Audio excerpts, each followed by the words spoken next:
Tonight on TV2 News at 5:30, not all news was bad news this weekend at KSU. Some students and community members walked for a cause. And a Kent State football player gets picked up in the draft. Joey's got all the details. But first, the story that's got everyone talking, the chaos on College Street. We've got the latest details on the riots. Stay tuned, TV2 News starts now. This is TV2 News, Portage County's source for local news, weather, and sports.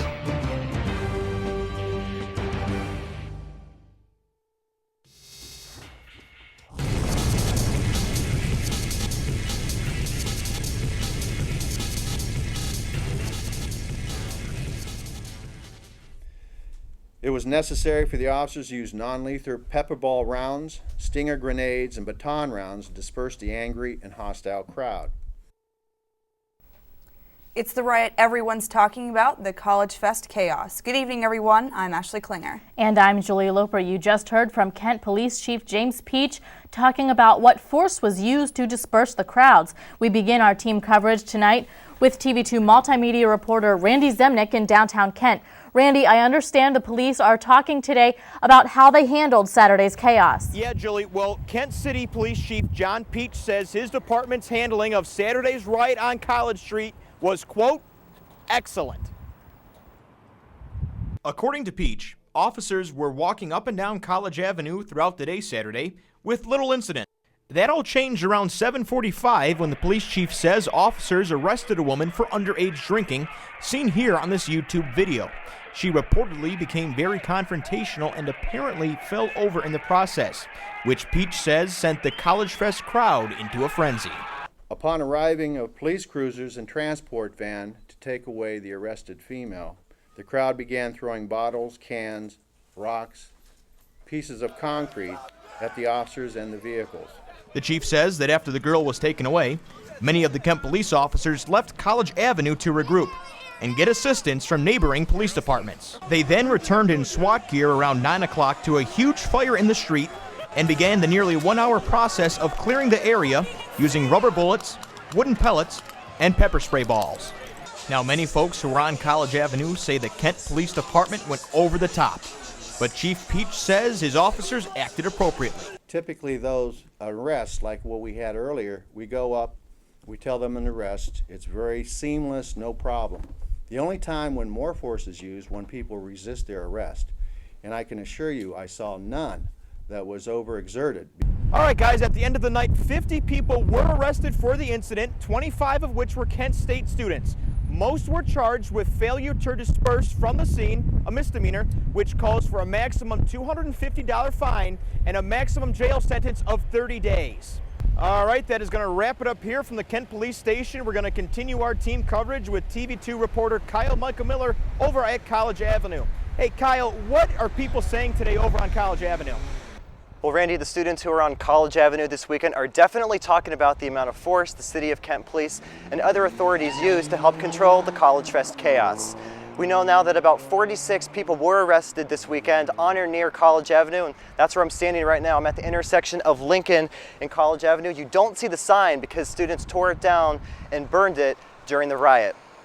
Also, we know that police shot rubber bullets and pepper balls to help control the chaos that was going on this weekend. I spoke with Daniel Stone today, who is a student who is here with his dog, and he was just here on College Avenue when the pepper balls began flying. Covered her up. I didn't want her getting hit with the pepper balls. And after everyone ran, I kind of stayed behind to cover her up, thinking that they would see I had a dog and move to somewhere else. But they continued to shoot until I felt the pepper balls hit my nose and eyes, and right then I knew I had to cover her nose, because I'm thinking like a dog's nose is how many more times sensitive than ours. So I covered her up, and they kept shooting after I covered her nose, and it was to the point where I couldn't take it anymore. I had to get up and run out carrying her. So it was pretty bad. Yeah. But students weren't the only ones who were on College Avenue. I spoke with Mrs. Dorothy Myers, who lives just across the street here on Lincoln Avenue, and she talked to me about what she experienced at the College Fest chaos and how it reminded her of another event at Kent State. I thought, hey, this is bad. Do we have another May 4th? Because I lived through that here on this corner too.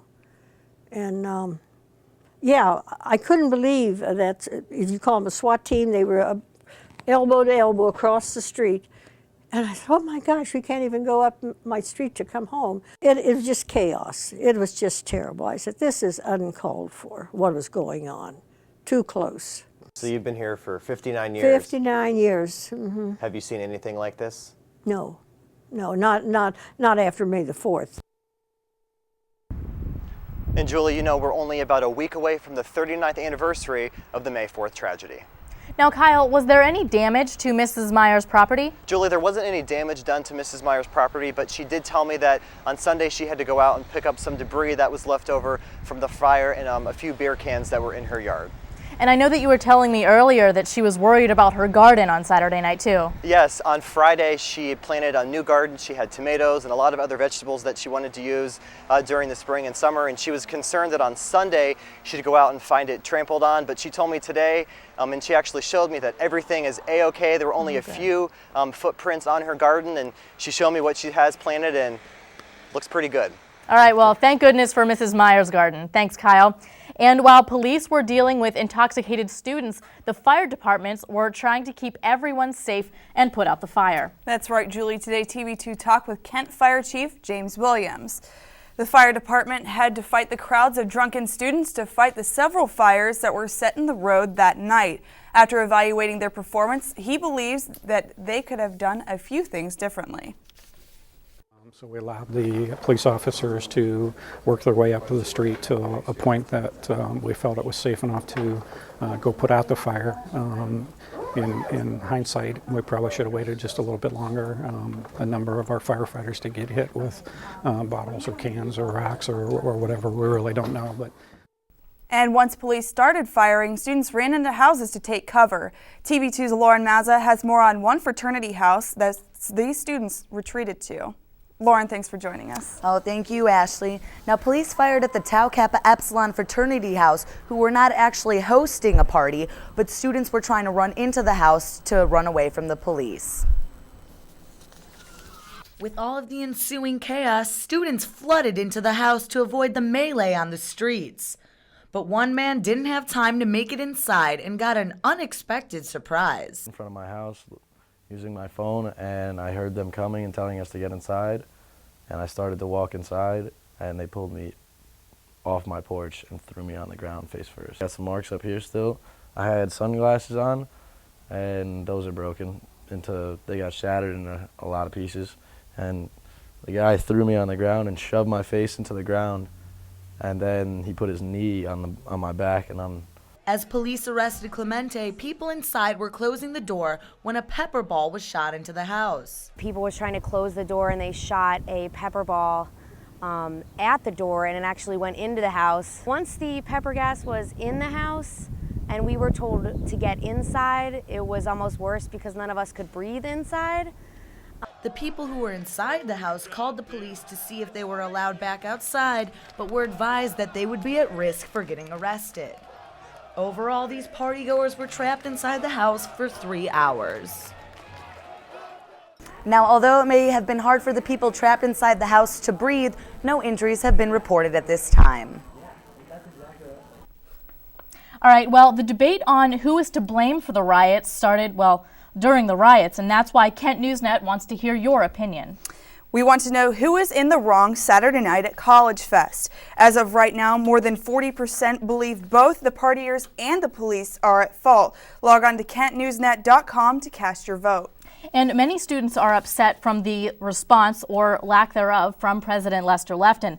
Lefton didn't have any official statement until earlier today, and when a Kent NewsNet reporter called him on Saturday for a comment during the riot, he told her that it was inappropriate to call him, and he refused to comment further.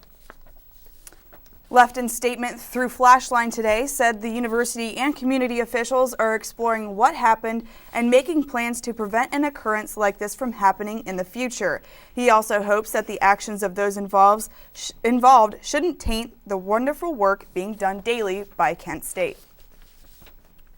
And still to come on TV2 News at 5:30, while some students were at College Fest, others spent 24 hours raising money for a good cause.